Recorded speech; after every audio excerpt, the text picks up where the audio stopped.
शहर व जिल्ह्यातील अनेक खासगी रुग्णालयांमध्ये कोणतेही अधिकृत नर्सिंग शिक्षण अथवा महाराष्ट्र नर्सिंग काउन्सिलची नोंदणी नसलेल्या महिलांना नर्स व सिस्टर म्हणून नियुक्त करून रुग्णांच्या जीवाशी खेळ केला जात असल्याचा गंभीर आरोप राष्ट्रीय छावा संघटनेचे प्रदेश उपाध्यक्ष ॲडव्होकेट योगेश पवार यांनी केला आहे। या संदर्भात जिल्हाधिकारी, सिव्हिल सर्जन व महानगरपालिका आरोग्य विभागाकडे लेखी तक्रार दाखल करण्यात आली असून जिल्हाभरातील खासगी रुग्णालयांची तातडीने तपासणी करून दोषींवर कठोर कारवाई करण्याची मागणी करण्यात आली आहे। तक्रारीनुसार नर्सिंग व्यवसायासाठी ANM, GNM, BSc नर्सिंग किंवा पोस्ट बेसिक BSc नर्सिंग यांसारखी शैक्षणिक पात्रता आणि महाराष्ट्र नर्सिंग काउन्सिलमध्ये नोंदणी बंधनकारक असतानाही अनेक रुग्णालयांमध्ये अपात्र महिलांकडून इंजेक्शन देणे, सलाईन लावणे, ड्रेसिंग करणे तसेच औषधोपचाराशी संबंधित धोकादायक कामे करून घेतली जातात। प्रशिक्षित नर्सला किमान 10 ते 25 हजार रुपये वेतन द्यावे लागत असल्याने काही खासगी रुग्णालये कमी खर्चासाठी अप्रशिक्षित महिलांना 7 ते 8 हजार रुपयांमध्ये नोकरीवर ठेवत असल्याचा आरोप करण्यात आला आहे। या प्रकारामुळे गंभीर वैद्यकीय चुका होण्याचा आणि रुग्णांच्या जीवितास धोका निर्माण होण्याचा संभव आहे।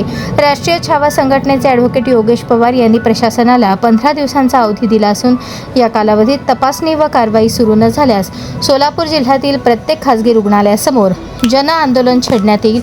तसेच बोगस नर्स ठेवणाऱ्या रुग्णालयांची नावे जनतेसमोर आणि सोशल मीडियावर जाहीर करण्यात येईल असा इशाराही देण्यात आला आहे।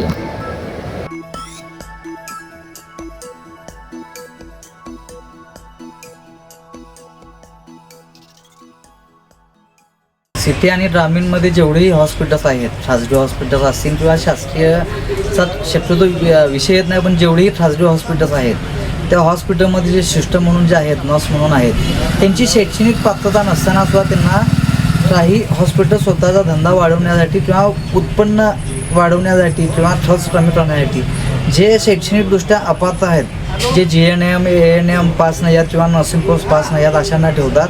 त्याच्याने जेही पेशंट आहेत त्या पेशंटच्या जीवितास धोका होण्याची शक्यता आहे। म्हणून आमचं छावा संघटनेच्या वतीने निवेदन आहे की जेवढेही हॉस्पिटल आहेत त्यांची तपासणी व्हावी आणि ज्यांची शैक्षणिक पात्रता नाही आहे किंवा जे हॉस्पिटल शैक्षणिक पात्रता नसणाऱ्या व्यक्तींना किंवा स्त्रियांना नर्स म्हणून, सिस्टर म्हणून सेवेत ठेवतात त्यांच्यावरती गुन्हा नोंदवण्यात यावा, त्यांची चौकशी व्हावी आणि त्यांचे हॉस्पिटल 7 दिवस सस्पेंड व्हावे अशी आमची मागणी आहे।